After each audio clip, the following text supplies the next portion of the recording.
Hello, ladies and gentlemen. Ladies and germs, this is Tim Ferriss, and welcome to another episode of The Tim Ferriss Show, where it is my job each and every episode to deconstruct world-class performers, billionaires, chess prodigies, military strategists, actors, entertainers, you name it, to tease out the habits, routines, and so on that you can use, whether they're their favorite books, what they do in the first 60 minutes after they wake up, whatever. So this episode is a little bit different.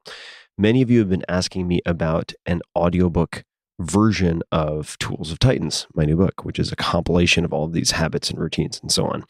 About 200 plus folks in the book. There is no audiobook or Audible version coming soon because I'm going to be doing something very, very fun and interesting with all of that audio, but it takes some time. So it's going to take at least a few months, but many of you have asked for audio. So I'm going to give you a sample. And in fact, I'm going to give you a chapter that is in the book that you've never seen before, never heard before. And there's a lot of that. In Tools of Titans, I'd say about, let's say 60% is the distilled wisdom and tactics and so on from 10,000 plus transcripts from the podcast, interviewing all these folks like Arnold Schwarzenegger, Jamie Foxx, General Stanley McChrystal, special ops commanders, and so on. And 40% is brand new tips from old guests, new guests per se that you haven't met before, like Jack Dorsey, for instance, and a lot of new chapters from me. So this is one of them.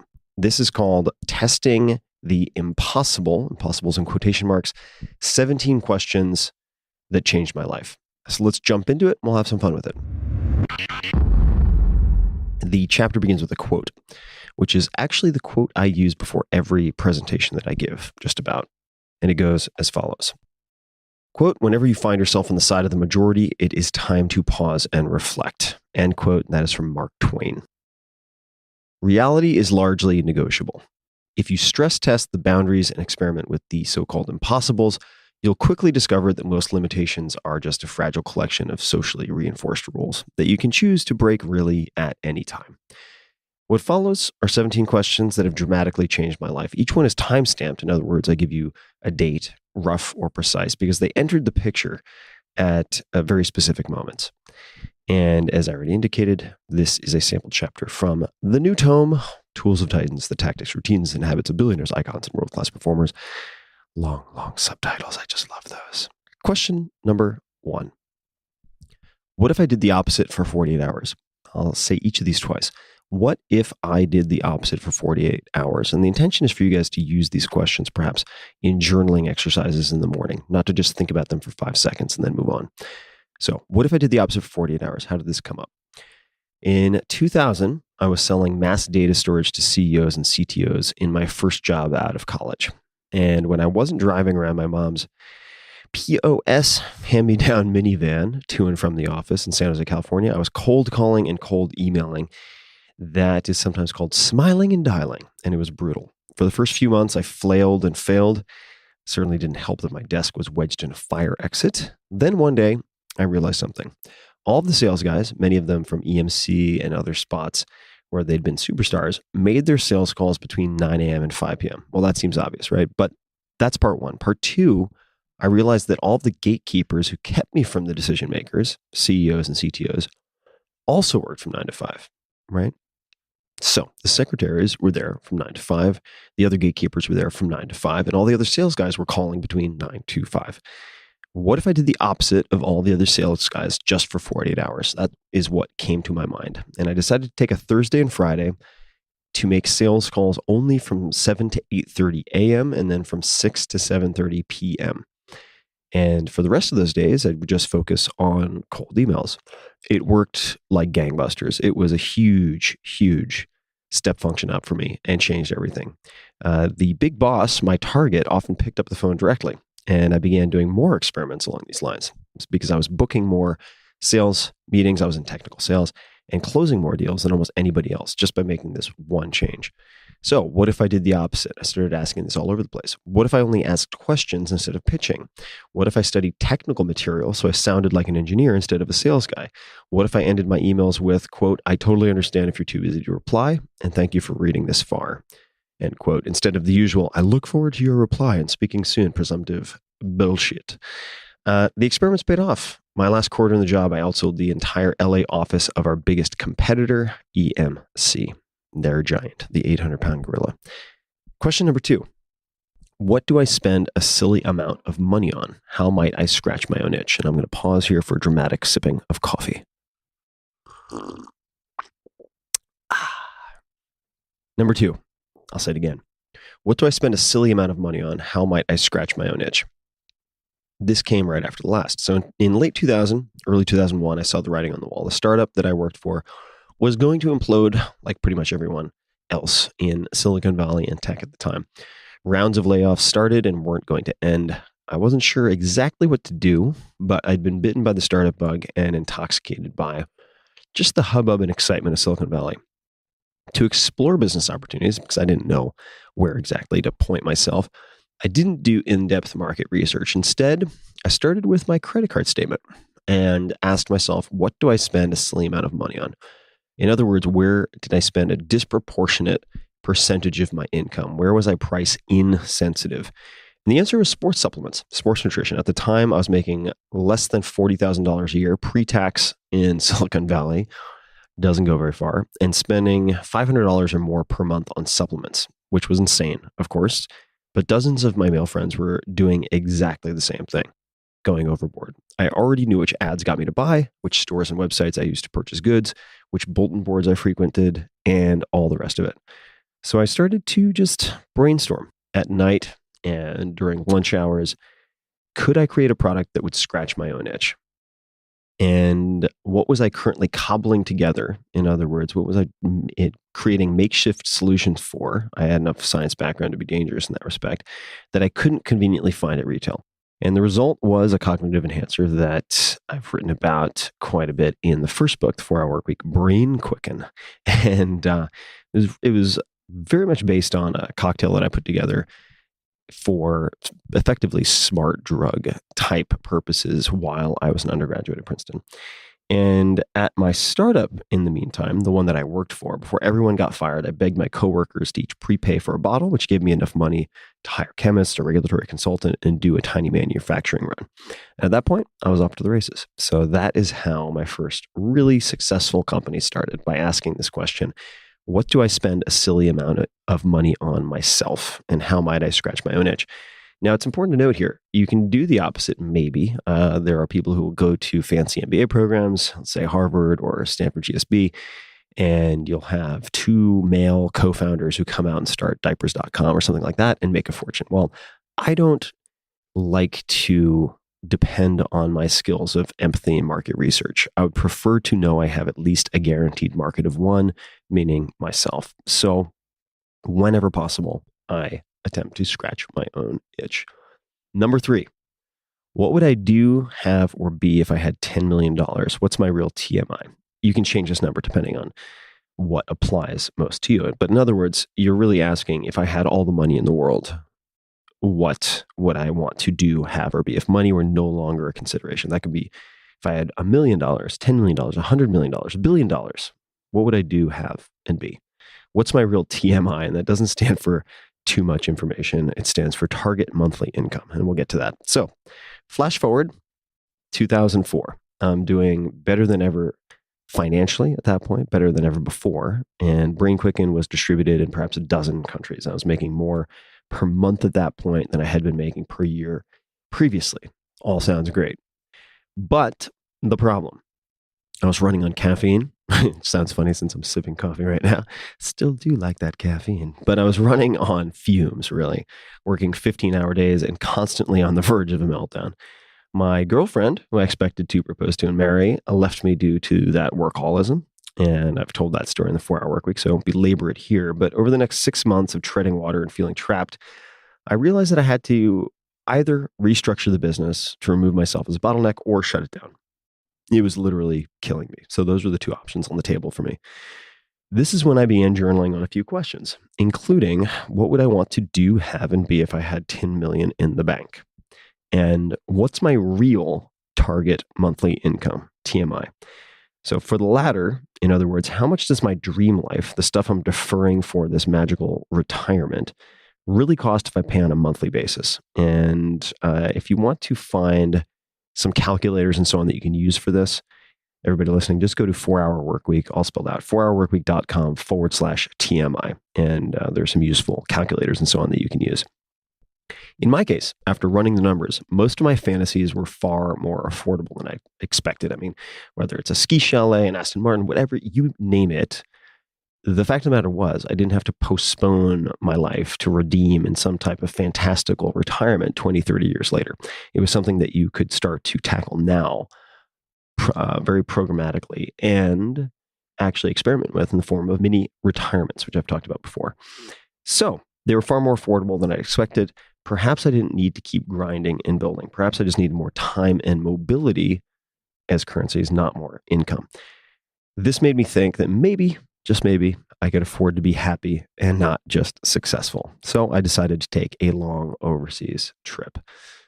Number 4, what are the worst things that could happen? Could I get back here? So these questions, also from 2004, are perhaps the most important of all, so they get their own chapter.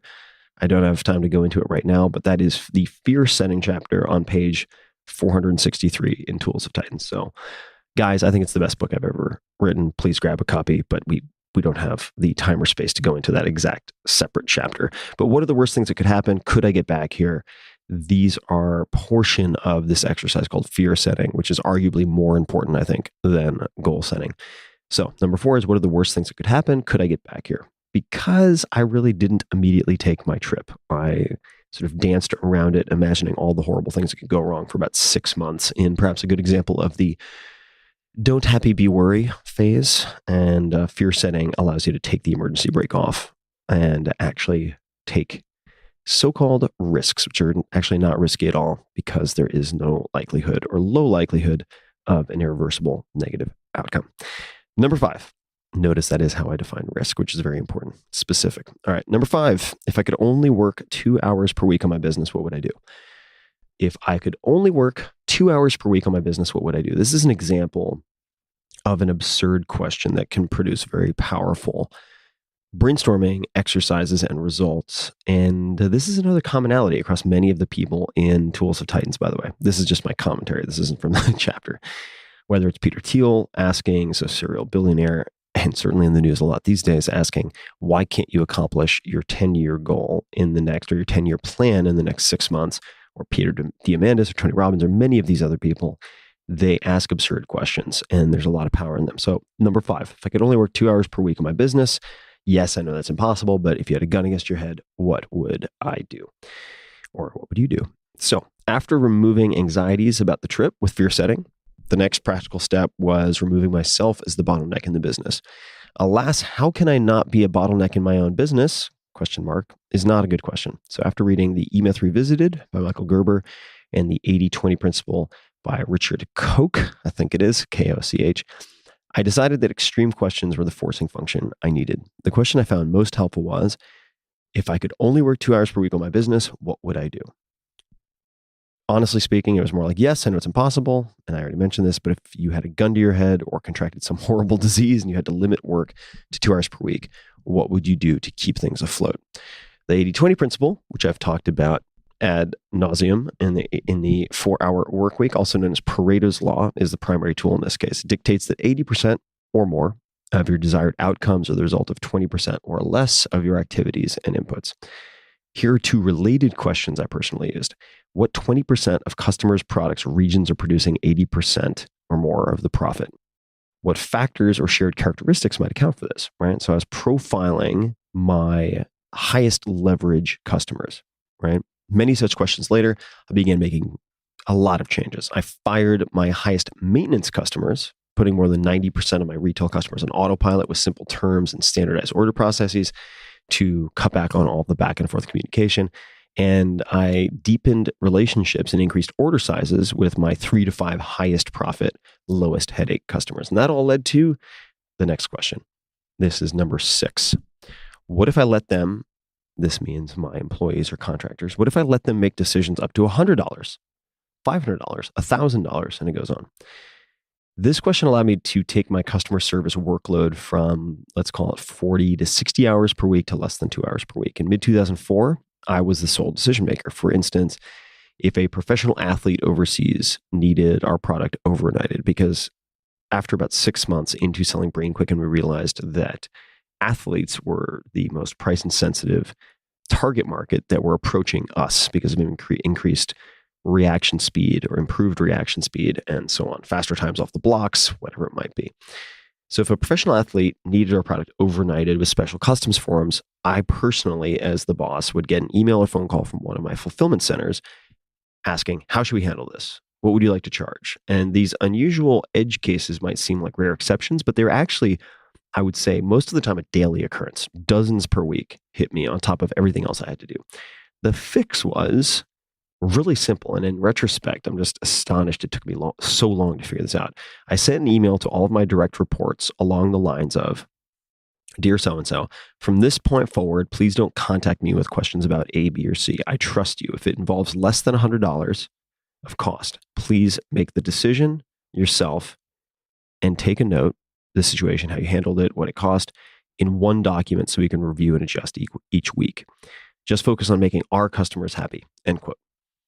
So I did this and I expected the worst, expected all sorts of things to go sideways. And guess what? Everything worked. It was totally fine, minus a few hiccups here and there, which I expected. And I later increased that threshold, right? If it costs less than $100, I later increased that to $500, then $1,000. And then my reviews of their decisions in these Excel spreadsheets or whatever went from weekly to monthly to quarterly to, once people were polished, effectively never. And this experience underscored two things for me. Number one, to get huge good things done, you need to be okay with letting the small bad things happen. And that's an exceptionally good trade. Number two, people's IQs seem to double as soon as you give them responsibility and indicate that you trust them.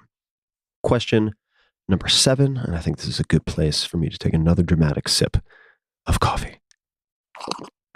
I am aerating that for your pleasure. Number 7, what's the least crowded channel? All right, what's the least crowded channel? What does this mean? Fast forward to December 26, 2006. I remember this day really clearly, exactly where I sat at my parents' kitchen table. I really remember it so clearly. I just finished writing the 4-Hour Workweek, and I'm sitting down after a lovely Christmas to think about the upcoming April book launch. What to do? I had no idea. And as a result, I tracked down roughly a dozen best-selling authors, just cold reached out to these folks. Cold emailed. I asked each of them questions, the ones who agreed to interact with me. What were the biggest wastes of time and money for your last book launch? What would you never do again? What would you do more of? If you had to choose one place to focus $10,000, where would you focus it? Or where would you focus? What would you put it into? And I heard one word repeatedly for the last question, blogs. What are these things, these blogs? They were apparently both very powerful and underappreciated. So my first question to them was, what the hell is a blog? My next questions were, how are people currently trying to reach bloggers? And what's the least crowded channel? So I had used this when trying to reach CEOs and CTOs when I was smiling and dialing way back in the day at my first job. And the people pitching bloggers were generally using email first and phone second.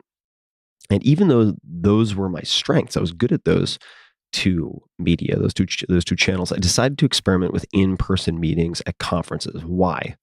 Because I felt my odds would be better as 1 out of 5 people in a lounge rather than 1 email out of 500 emails in an overflowing inbox. And based on all of this, I started looking at trade shows. I started looking at options. Where would bloggers, these mythical bloggers, congregate? I packed up my bags and I headed to Las Vegas for the Consumer Electronics Show in January, which had more than 150,000 attendees in 2005. It's kind of like the Super Bowl of technology releases where all the geeks get to play with new toys. I never even walked in the front door. This is a critical detail here. I parked myself at the off-site Seagate-sponsored Bloghouse Lounge. So I found out where the lounges were. Where would these people be hanging out in between walking on the trade room floor, in between panels and so on? So I found this Seagate-sponsored Bloghouse, HAUS lounge, where bloggers were invited to relax, recharge their laptops, and drink free booze. So I sat there in the corner, sipped alcohol, asked a lot of dumb questions, and never overtly pitched anyone. I really did not hard pitch anyone.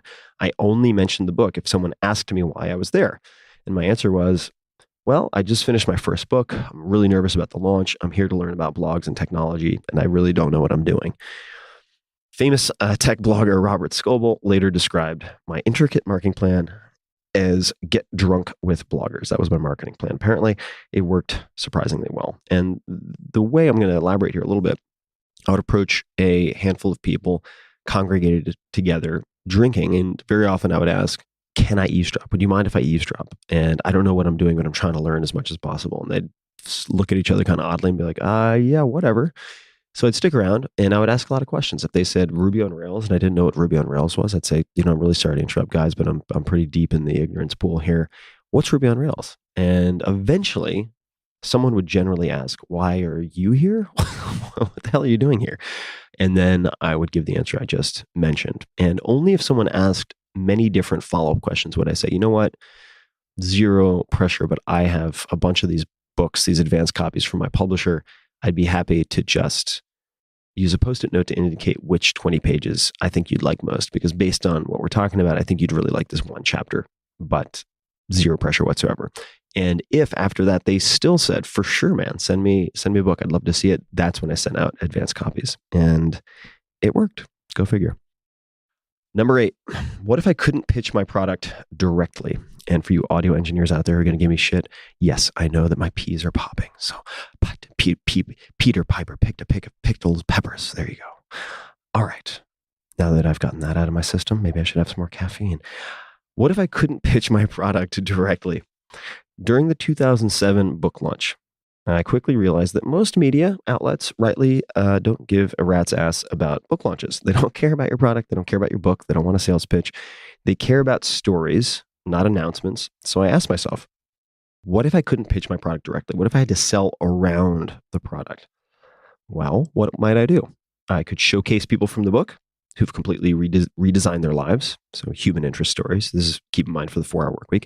I could write about unrelated crazy experiments, but drive traffic to my book-focused website. So if you Google Geek to Freak, you'll see the result of that. It was about gaining an absurd amount of lean mass. I guess it was something like 34 pounds in 28 days. And that was my first ever viral blog post. It hit the front page of Dig, which was a gigantic deal at the time.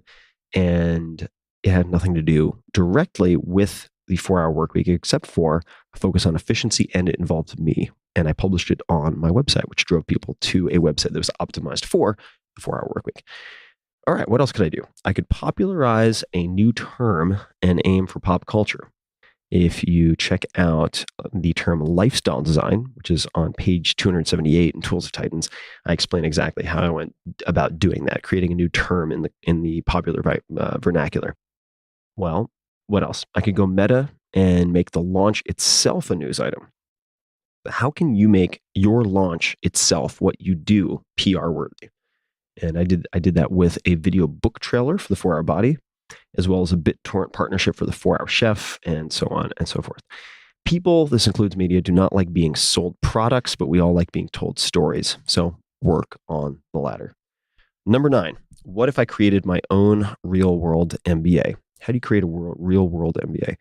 This kicked off in 2007 to 2008, and it explains how I got started in angel investing, which later became the most profitable part of my entire life. And to this date, even though I retired effectively 2 years ago, angel investing and tech investing has created more wealth for me in my life, probably 10x all of my publishing combined than anything else. So that is yet another separate chapter. So see page 250 in Tools of Titans for full details on how to create your own real world MBA. But the short version is you approach things much like Scott Adams, who's also in the book, creator of Dilbert, thinks about systems thinking versus goals. So how do you choose and set up projects so that in the long term you win, even if that project is a failure? And the way you do that is you make your plans around developing skills and relationships that will persist, even if this short-term project fails in the eyes of the outside world. So what if I created my own real world MBA? What would that look like? And you can do that for a lot more than business. You can do that for just about anything. Number 10, do I need to bake? Do I need to bake cakes? Do I need to bake cakes? No. Do I need to make it back the way I lost it? All right. Hold on. Coffee break. Do I need to make it back the way I lost it? This was a very important lesson for me to learn. In 2008, I owned a home in San Jose, California, and its value cratered. Now, side note, if I had held it until now, I'd be totally fine because it was in what the hell is it? Willow Glen. There we go. More accurately, I didn't own the home. In 2008, the bank owned the home, and I had an ill-conceived adjustable rate mortgage. On top of that, I was on the cusp of moving to San Francisco. So to sell would have meant a $150,000 loss. Ultimately, I picked up and moved to San Francisco regardless, leaving my San Jose home completely empty. And for months after that, friends pressured me to rent it, emphasizing how I was flushing money down the toilet otherwise. I eventually buckled, and I suppose feeling that peer pressure and feeling stupid, followed their advice. And even with a property management company, regular headaches and paperwork quickly ensued. Regret followed. And one introspective night, I had some wine, and I asked myself, do I really need to make money back the same way I'm losing it? And by analogy, if you lose $1,000 at the blackjack table, should you try and recoup it there? Probably not. If I'm losing money via the mortgage payments on an empty house, in this case, do I really need to cover it by renting the house itself? I decided the answer was no. I could much more easily create income elsewhere, for instance, speaking gigs, consulting, etc., to put me back in the black. Humans are very vulnerable to a cognitive bias called anchoring, whether in real estate, stocks, or otherwise. And of course, I'm no exception. I made a study of this. A lot of good investors like a book called Think Twice by Michael Mauboussin. I believe that is how you pronounce his name, Maubouussin. And you can also look on Wikipedia, cognitive biases, and there's a nice little list. So shortly thereafter, sold my San Jose house at a large loss. But here is the important part. Once my attention and mind space was freed up, I quickly made all of that back elsewhere. So do you need to make it back the way you lost it or the way you might lose it? And most of the time, the answer is no. Watch out for those cognitive biases. Number 11, what if I could only subtract to solve problems? All right, what if I could only subtract to solve problems?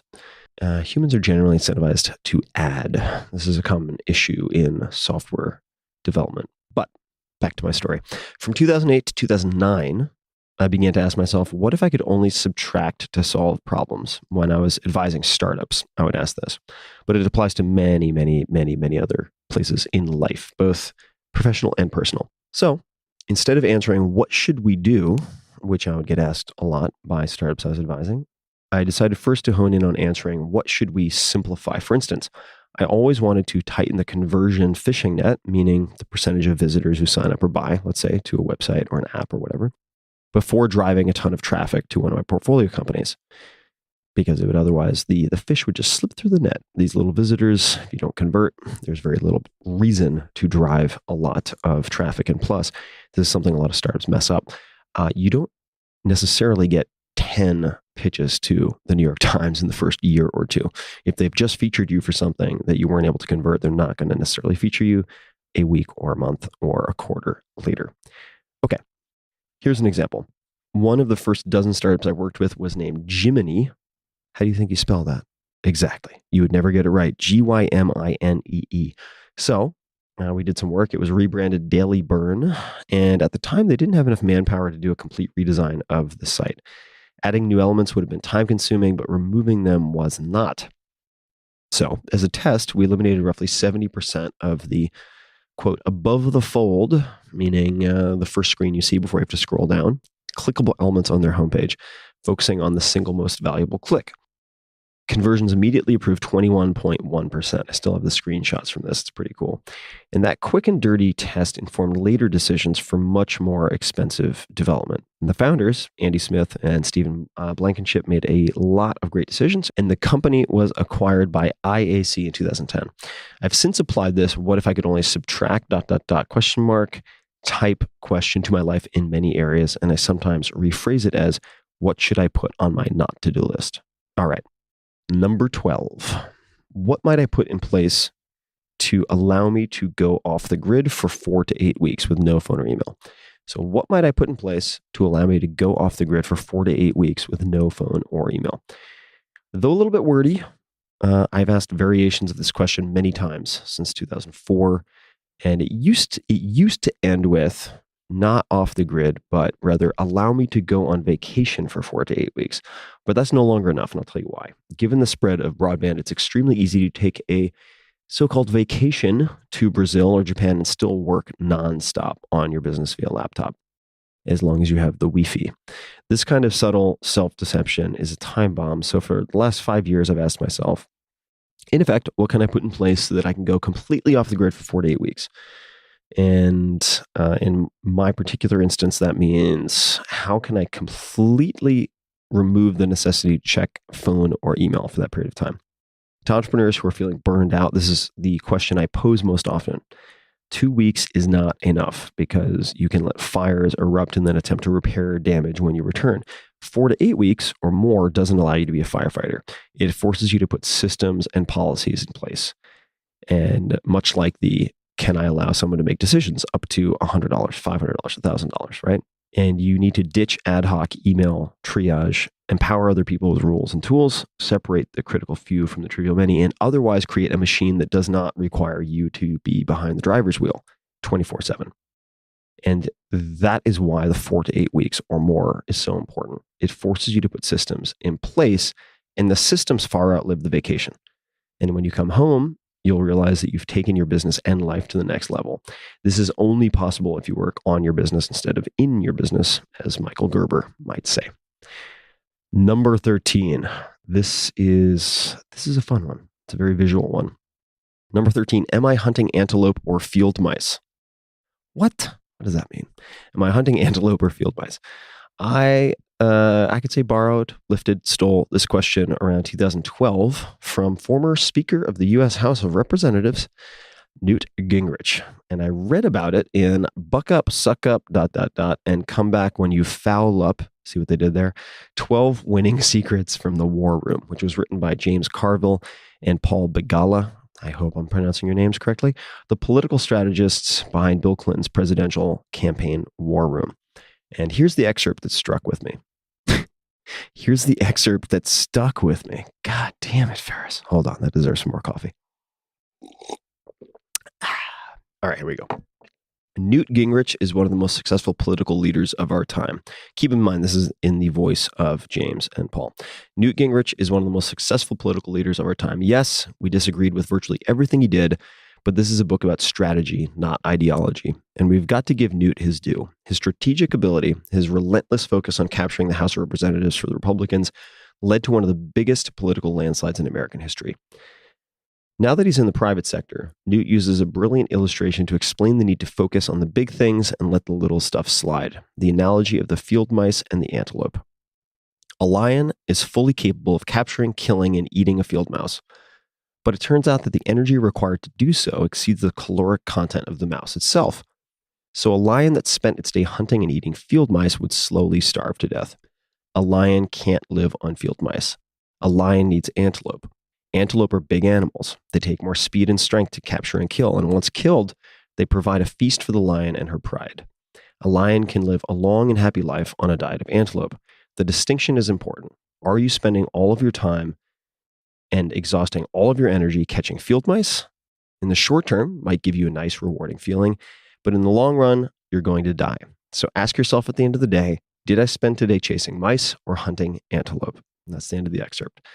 Another way I've approached this is to look at my to-do list and ask which one of these, that's the antelope, right? Look at my to-do list and ask which one of these, if done, would render all of the rest either easier to complete or completely irrelevant. Question number 14. Could it be that everything is fine and complete as is? This is a tough one for type A personalities.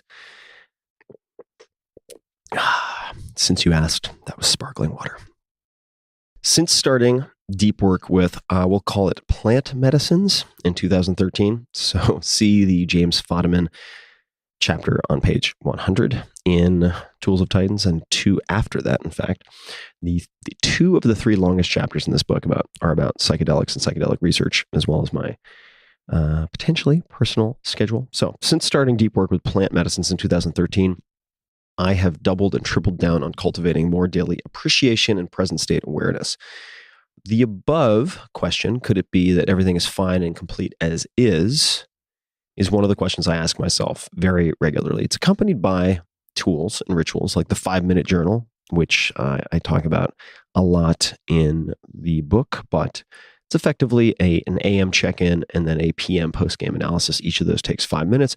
The jar of awesome, which I have not talked about before, I don't think, but is talked about on page 570, and thinking of daily wins before bed along the lines of Peter Diamandis on page 373. But what Peter does, I'll just tell you, he's the chairman of the X Prize, and before bed, he will think of his 3 daily wins.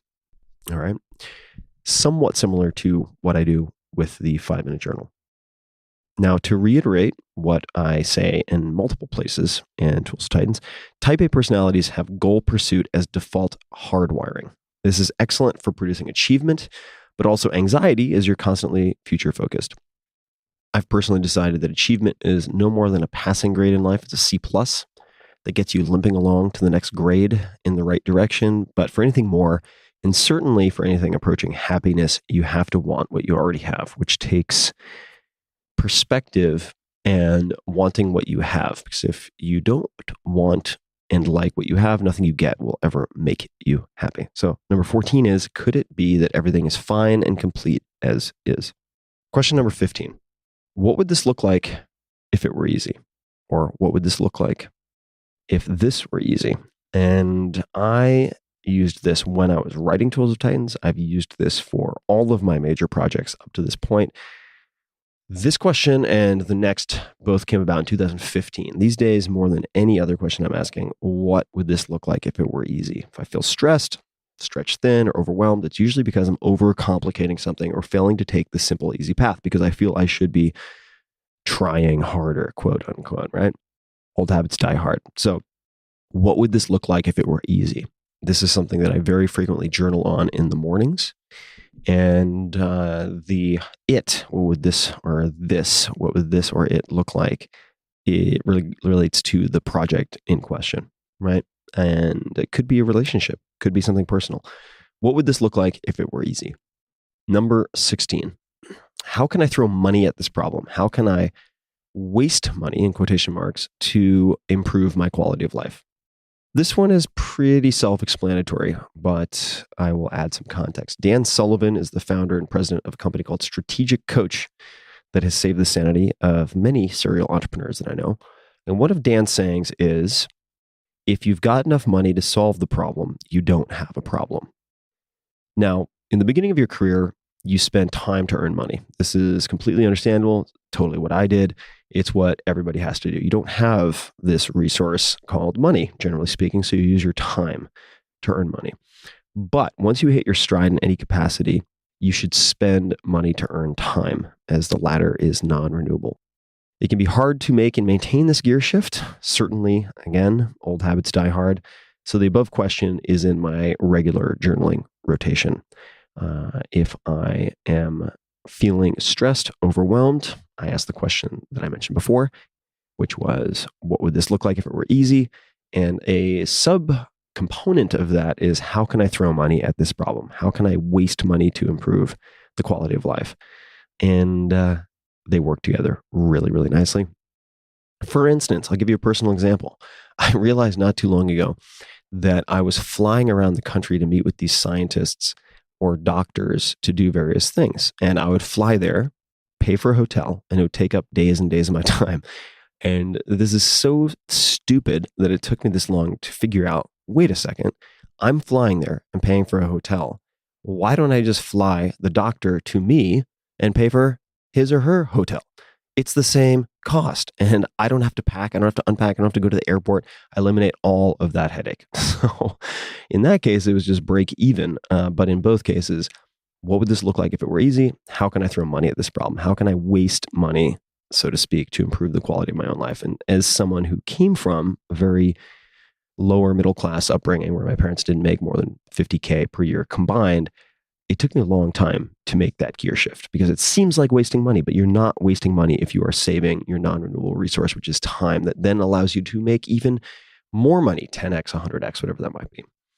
Number 17. This is the last one. Aren't you guys excited? I'm so excited. Number 17. No hurry, no pause. What? That isn't a question. That's true. It's not a question. So no hurry, no pause. This is more of a mantra, I suppose. It's a fundamental reset. No hurry, comma, no pause. No hurry, no pause was introduced to me by Jenny Sauer Klein. You could find her at Jenny Sauer Klein. Jenny, Sauer Klein.com, who, along with Jason Niemer, who's on page 46 in the book, co-created Acro Yoga, one of my current obsessions. The expression, no hurry, no pause, is one of the 9 principles of harmony, which you can find on the internet. 9 principles of harmony from Breema, Breema, a form of bodywork that Jenny studied for many years. I now routinely write no hurry, no pause at the top of my notebooks as a daily reminder. So in the 5-minute journal, the morning pages, I'll write it at the very top. I also, by the way, use the state story strategy with arrows pointing in that direction from Tony Robbins quite a lot, but we don't have time to get into that. So no hurry, no pause at the top of my notebooks as a daily reminder. In effect, it's shorthand for Derek Sivers' story of the 45-minute bike ride versus the 43-minute bike ride. And you don't need to go through life huffing and puffing, straining and red-faced if you're only gaining, say, 5% extra. In many, many cases, you can get 95% of the results you want by calmly putting one foot in front of the other. So no hurry, no pause. One former Navy SEAL friend texted me. I was discussing this with him, and he texted me a principle used in their training. And here it is. Slow is smooth, smooth is fast. Slow is smooth, smooth is fast. Perhaps I'm just getting old. Aren't we all, though? The sands of time flow but one way, my friends. Perhaps I'm just getting old, but my definition of luxury has changed over time. Now, these days, it's not about owning a lot of stuff. Luxury, to me, is feeling unrushed. So remember, no hurry, no pause. And those are the 17 questions / one-liners, two-liners. May you find and create many of your own. And in all of these cases, be sure to look for simple solutions. If the answer isn't simple, it's probably not the right answer. But it all starts with the right questions. If you get the right answers to the wrong questions, you're not going to get very far. But if you get even mediocre answers to the right questions, then those are the force multipliers. All right, guys, I appreciate you listening as always. I'm so excited about this book. I can't even begin to tell you. This has been a labor of love, and it's the first book I've actually enjoyed writing. So check it out. Tools of Titans is available at Barnes & Nobles, Amazon, Books A Million, iBooks, IndieBound, Indiegogo, and many more. You can find sample chapters like this one, including the foreword from Arnold Schwarzenegger at toolsoftitans.com. Please buy billions of copies for all your friends and family. And Kamal Ravikant, good friend of mine, brother of Naval Ravikant, who's also in Tools of Titans. Actually, they both show up. Told me when he was helping proofread some of these chapters at the very end of my deadline.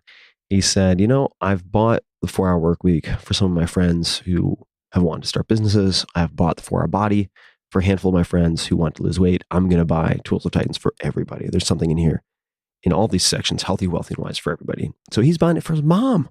Look at that. Thanks, Kamal. All right, guys, Tim Ferriss here, signing off. I'm going to have some more sparkling water, some more coffee, and maybe, just maybe, a little bit of wine.